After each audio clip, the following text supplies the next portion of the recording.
मैं आपको अपने चैनल कटर ज़िद्दी साला में आपका स्वागत करता हूं। और आज मैं आपको एक ऐसी औरत के बारे में बताना चाहता हूं जिसने लाखों की करोड़ों की दुनिया बदल के रख दी है, और उसका नाम है ओपरा विनफ्रे। अब मैं इसके बारे में आपको कुछ बताना चाहता हूँ। ये औरत 29 जनवरी 1954 को पैदा हुई थी। इसकी एज है 66 और इसकी नेटवर्थ जानते हैं कितनी है? 260 करोड़। और ये अब इसकी असली कहानी हम लोग यहाँ शुरू होती है। ये जब छोटी थी तो ये पता क्या करती थी? आलू की जो बोरी होती है उसको पहन के खेला करती थी और अपनी नानी के यहाँ रहती थी। क्योंकि ये मिसिसिपी में जब पैदा हुई थी ये ओपरा विनफ्रे, तो इनकी माँ बहुत गरीब थी। तो इनकी माँ ने क्या किया था, इनको अपनी नानी के यहाँ रख दिया था। तो ये अपनी नानी के यहाँ आलू की बोरी पहन के घूमा करती थी बचपन में। अब इनकी नानी मर चुकी थी तो ये संभाल पा नहीं रही थी अपनी पोती को, ओपरा को। तो ओपरा को वो क्या करती हैं, दोबारा उनकी माँ के पास भेज देती हैं मिसिसिपी में। तो उनकी माँ उनके पास आती हैं, उनको पालती हैं, उनको एक कॉलेज में एडमिशन करा देती हैं। पर यहाँ हमें पता चलता है कि ओपरा विनफ्रे की जो माँ थी वो बर्तन मांजती थी घर घर जाके। और जब घर घर जाके बर्तन मांजती थी तो ओपरा विनफ्रे पूरा दिन घर पे ही रहती थी। तो आसपास के पड़ोसी लोग कई बार उनको आके उनके साथ शोषण करते थे। उनका 9 से 14 साल की उम्र तक इनके साथ लगातार शोषण होता रहा और ये चुप रही, क्योंकि इनको बहुत मना कर देते थे। वो लोग कहते थे कि मेरे बारे में कुछ बताना होंगे, कुछ बताना। पर इस औरत के अंदर कुछ तो था जज्बा कि इसने हार नहीं मानी। तो 14 साल की उम्र में ये घर छोड़ के निकल गई, अपनी माँ घर छोड़ दिया इन्होंने। और बाद में चलता है 14 साल की जब प्रेग्नेंट थी तो इनका बच्चा उसी समय इन्फेंट एज में ही मर गया था, क्योंकि डिलीवरी करने के लिए इनके पास पैसा वैसा था नहीं और उस बच्चे को वहीं पे मरना पड़ा 14 साल की उम्र में। पर बाद में ही हमें पता चलता है कि इनकी माँ इनको ढूंढ लेती हैं और इनको घर लेके आती हैं और इनका एडमिशन कराती हैं कॉलेज में। पर कॉलेज में हम लोग देखते हैं कि ये पैसे के चक्कर में कई बार घर से पैसा भी चुराती थी ओपरा विनफ्रे। बताया जाता है कि कई बार इन्होंने पैसा भी चुराया घर से।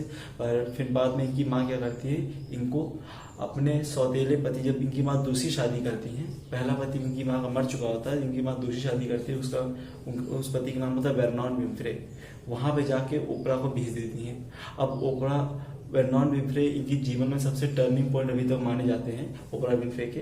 वो जो वर्नॉन विनफ्रे थे वो बार्बर थे, नाउ थे वहाँ पे टेनेसी एक जगह है, वहाँ पे नाउ थी ये दूसरे पिता। तो इनका एडमिशन करा देते हैं टेनेसी स्टेट ऑफ यूनिवर्सिटी में। फिर यहाँ से ओपरा विनफ्रे की लाइफ एकदम बदल जाती है। यहाँ हमें पता चलता है कि ओपरा विनफ्रे कम्युनिकेशन की पढ़ाई करती है टेनेसी स्टेट यूनिवर्सिटी से।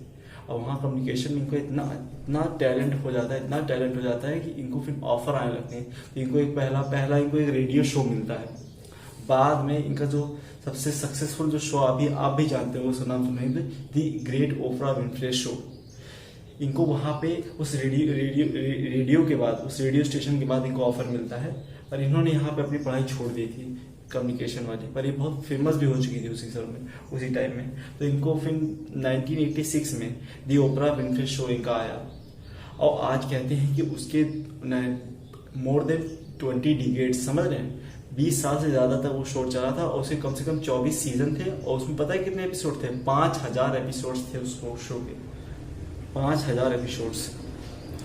अब हमें यहाँ समझने वाली बात है कि क्या औरतों को हार मान जाना चाहिए? कभी भी नहीं, कभी भी हार नहीं मानना चाहिए। अपने एक गोल के लिए हमेशा कंसिस्टेंट रहना चाहिए। ये औरत सच में एक मिसाल बनती है, जिसका 9 से 14 साल तक, 9 से लेकर 14 साल तक इसका शोषण होते रहा पर हार नहीं माना इस औरत ने। तो हमें समझना चाहिए कि नेवर गिव अप एटीट्यूड कितना जरूरी है जीवन में।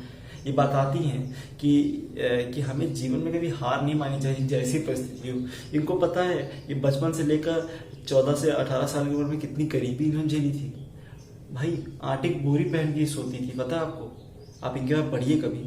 और ये एक और मिसाल बनती है। आज इंस्टाग्राम पे इनके जानते हैं कितने फॉलोअर्स हैं? 8 मिलियन फॉलोअर्स हैं और इनकी एज है 66। कहते हैं 2 बिलियन की इनकी नेटवर्थ है, पूरी 2 बिलियन की नेटवर्थ है। और हाईएस्ट पेड टीवी एक्ट्रेस है ये अभी तक, हाईएस्ट पेड टीवी एक्ट्रेस, सबसे ज्यादा इनका पैसा मिलता है। पर ये बताती है कि कुछ बुरी चीजें होती हैं, इसलिए होती है क्योंकि हम लोग से कुछ अच्छा हो पाए जीवन में। Where there is no struggle, there is no strength.